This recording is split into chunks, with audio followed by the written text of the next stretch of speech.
कोई भी व्यक्ति तब तक किसी भी प्रकार के संघर्ष या प्रतिकार के लिए या यूं कह सकते आंदोलन के लिए तैयार नहीं होता जब तक कि उसे इतना मजबूर नहीं कर दिया जाए कि अब उसके सामने तो केवल मात्र एक ही रास्ता है, या तो वो उसका प्रतिकार करे या फिर उस शोषण के ऊपर वो बलि चढ़ जाए।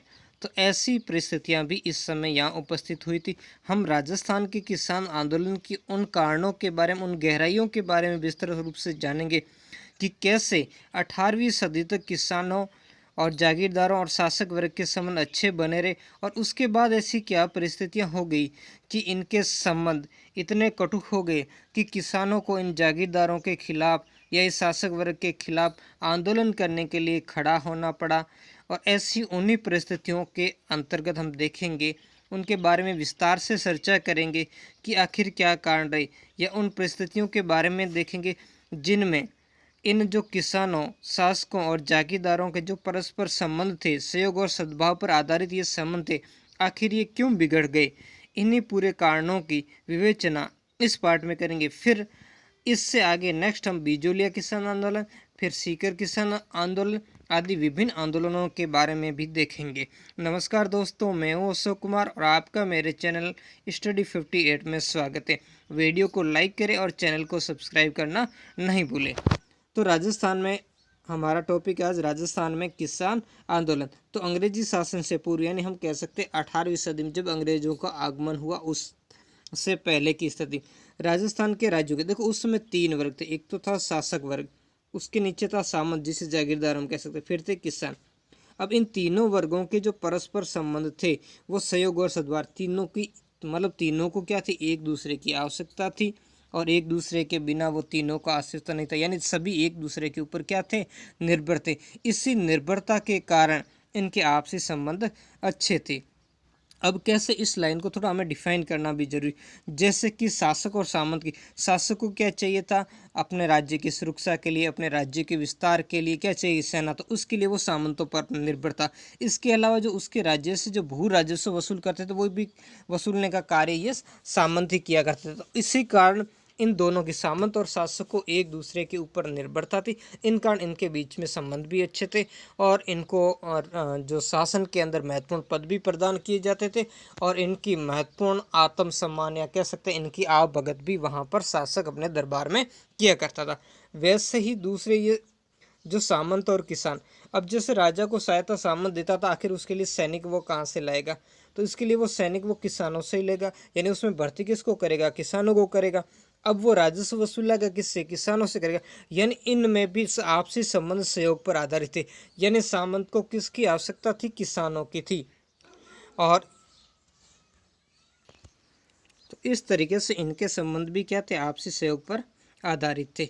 लेकिन इन संबंधों का बदलाव बाद में जाकर के हो गया। वो कैसे हुआ कि जब अंग्रेज आए तो अंग्रेजों ने शासकों को क्या दी, सुरक्षा की गारंटी दी।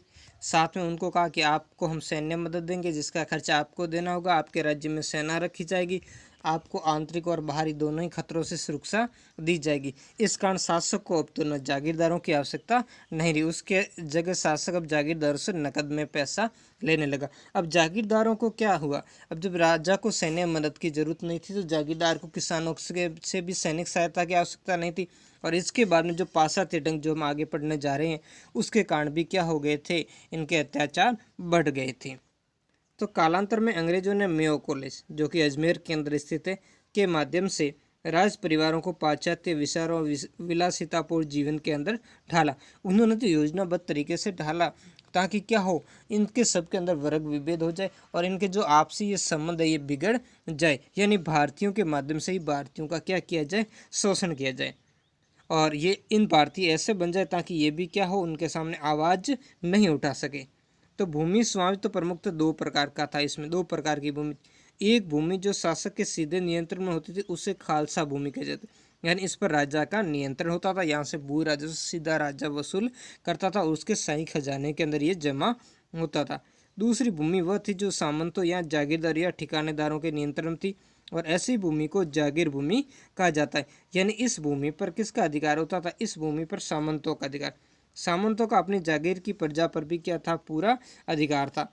किसानों से भूमि कर के अतिरिक्त और भी कर लिए जाते थे, जिन्हें लागते या लाग बाग कहा जाता था। और यही महत्वपूर्ण है, किसानों के ऊपर सबसे ज़्यादा शोषण इन्हीं लागतों के या लाग बाग के कारण ही किसानों की स्थिति खराब थी और उन्हें फिर बाद में जाकर के संघर्ष करने के लिए मजबूर होना पड़ा था। और कहा जाता है कि इसमें लगभग कहीं कहीं तो 300 प्रकार की ये लाग बागें वसूल की जाती थी, यानी जो किसान अपनी जो उपज होती थी उसमें से वो सारी की सारी उपज ये हड़प कर ले जाते थे। इसी कारण किसानों को, और उसके अलावा उनको बेगार और करनी पड़ती थी। बेगार क्या था?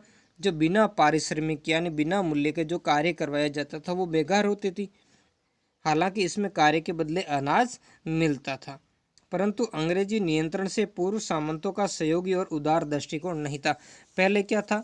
इनको मैंने जो ऊपर आपको डिस्कस किया, सबको एक दूसरे की आवश्यकता थी, एक दूसरे की आवश्यकताओं की पूर्ति किया करते थे। इसी कारण इनका सहयोग भी अच्छी तरीके से था। जैसे आगे बिजुलिया किसान आंदोलन में भी पढ़ेंगे, वहाँ भी संकट के समय किसानों ने ठिकाने की मदद की थी। और इसी कारण ठिकाने ने क्या किया? मराठों को अपने राज्य से बाहर निकाल पाया था। लेकिन बाद में बदली हुई परिस्थितियों में अब ठिकाने को न तो किसानों की आवश्यकता थी, न ही शासक को ठिकाने की आवश्यकता थी। तो ऐसी स्थिति में इनके जो उदार और सहयोगी दृष्टिकोण था वो बदल गया था। और दूसरा, ये मेयो कॉलेज जैसी ऐसी पाश्चात्य शिक्षाओं के द्वारा इन वर्ग को विलासी बना दिया था। अकाल के समय देसी शासक लगान माफ कर दिया करते थे, किंतु अंग्रेजी शासन में निश्चित कर था और सैन्य सेवा की वजह से उन्हें दबाव पूर्वक क्या करना पड़ता था? कर वसूल करना पड़ता। यानी अंग्रेजों ने एक फिक्स कर दिया था कि इतना कर आपको देना है, उसके लिए चाहे कैसे भी आप वसूल करो। तो ऐसी स्थिति में अब क्या करते थे? अब चाहे अकाल पड़ो, चाहे फ्लड आओ, चाहे कुछ भी हो, ऐसी स्थिति में कर किसी भी स्थिति में माफ नहीं होता था। और बड़ी क्रूरता के साथ में ये जागीरदार लोग किसानों से कर वसूल किया करते थे। तो इसी कारण जो पहले सहयोग और सद्भाव पर आधारित इनके संबंध थे वो अब टूटने लगे थे। 20वीं सदी के पूर्वार्ध तक राज्यों में अंग्रेजों का हस्तक्षेप और नियंत्रण बढ़ता चला गया। अंग्रेजी सरकार को नियमित खिराज या इसे खराज भी कहते हैं, यानी ये कर होता है कि देने और बढ़ते खर्चों और आर्थिक शोषण की नीति से किसानों से परंपरागत संबंधों में क्या आ गया? बदलाव आ गया। यानी अब क्या था? इनका लक्ष्य था कि अधिक से अधिक क्या करना था? कर वसूल करना, ताकि ये क्या करे? शासक को जागीरदार अपना हिस्सा प्रदान करके बाद में अधिक से अधिक धन अपने पास संचित करके रखे, ताकि जो इनकी जो पाश्चात्य जरूरतें थी, इनका जो विलासितापूर्ण जीवन था, उस जीवन को ये आराम से चला सके। किसानों पर नई लागतें थोप दी जाती थी, जबरदस्ती बेगार, यानी पहले तो जो अनाज देते थे वो अनाज भी इस समय देना बंद कर दिया था। शासकों और सामंतों को बाहरी आक्रमणों से कोई खतरा नहीं रहा था। अंग्रेजी नियंत्रण से पश्चिमी प्रभाव पड़ा, यही मुख्य था। पश्चिमी प्रभाव ने ही इन शासकों को बिगाड़ दिया था। और सबसे ज़्यादा इनके संबंधों के अंदर जो खराबी आई थी वो इसी ही पाश्चात्य प्रभाव के फलस्वरूप हुई थी। फलत शासकों और सामंतों की जीवन शैली में परिवर्तन आने लगा और उनके खर्चे बढ़ गए। अब जब खर्चे बढ़ेंगे तो क्या होगा? उससे क्या होगा? आर्थिक शोषण किसका होगा? किसानों का ही होगा। अपनी विलासिता और सुख सुविधाओं के लिए किसानों का आर्थिक शोषण बढ़ने लगा, क्योंकि ये वो वर्ग थे जो उत्पादक नहीं थे, ये परजीवी वर्ग था, ये दूसरों के शोषक थे, यानी दूसरों के ऊपर पलने वाले थे।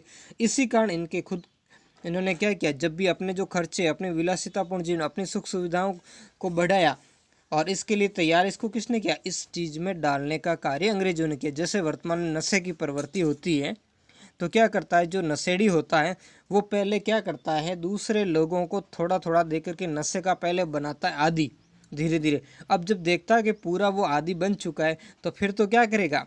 वो अपने आप नशा लाएगा और उसी से फिर वो अपना हिस्सा भी लेता है, यानी उसको भी डुबा देता है। तो इस तरीके से ये क्या होता है? यहाँ भी शासकों ने, जो अंग्रेजों ने क्या किया था? इन शासकों और सामंतों को जो पाश्चात्य प्रभाव में यानी पाश्चात्य रंग में ऐसा रंग दिया था कि जैसे अंग्रेज अत्याचारी थे वैसे ये भी उनके देखा देखी में अत्याचारी बन गए थे। किसानों में बढ़ते असंतोष के परिणाम स्वरूप संगठित किसान आंदोलन हुए। राजस्थान के किसान आंदोलन का राष्ट्रीय चेतना के विकास में भी उल्लेखनीय योगदान रहा। क्योंकि यहाँ का किसान जो बिजुलिया किसान आंदोलन है वो भारत का पहला किसान आंदोलन था। तो इस तरीके से क्या हुआ? बहुत ज़्यादा जो समस्याएं थी वो यहाँ के किसानों के सामने आ खड़ी हुई थी। किसान अत्याचारों और अमानवीय यातनाओं से नहीं डरे। अमानवीय यानी ऐसी यातनाएं तो पशुओं के साथ में भी नहीं, उनसे कोड़ों से बुरी तरह मारना, घसीटना, बेइज्जती करना, महिलाओं बच्चों आदि को पीटना, उनका अपमान करना। तो इस तरीके की काफ़ी सारी जो अमानवीय यातनाएं इनके साथ में दी जाती थी, यहाँ तक कि उसको गर्म सलाखों से खींचना, कहीं धूप में घंटों खड़े कर देना, इस तरीके से ये अमानवीय यातनाएं इनको दिया करते थे। और सबसे बड़ी बात है कि इन आंदोलन के अंदर क्या किया था कि स्त्रियों ने भी भाग लिया था। ऐसा नहीं कि इनमें सिर्फ किसान वर्ग ने भाग लिया था या सिर्फ पुरुषों ने भाग लिया था, इसमें सभी वर्गों ने। वैसे विशेष रूप से हम किसान आंदोलन के बारे में पढ़ रहे, इस कारण इसी चैप्टर में किसानों के बारे में बात करेंगे। जब और चैप्टर में हम बात करेंगे तब वहाँ देखेंगे कि और भी वर्गों ने आज़ादी के संघर्ष के अंदर भाग लिया था। इसमें लाग बाग बेगार प्रथा का क्या किया गया था, विरोध किया गया था। बिजोलिया, इसमें प्रमुख आंदोलन बिजोलिया, बेंगू, मारवाड़, शेखावटी आदि स्थानों पर प्रमुख किसान आंदोलन हुए थे। इन्हीं आंदोलन को हम नेक्स्ट जो पार्ट है उस पार्ट के अंदर देखेंगे। धन्यवाद।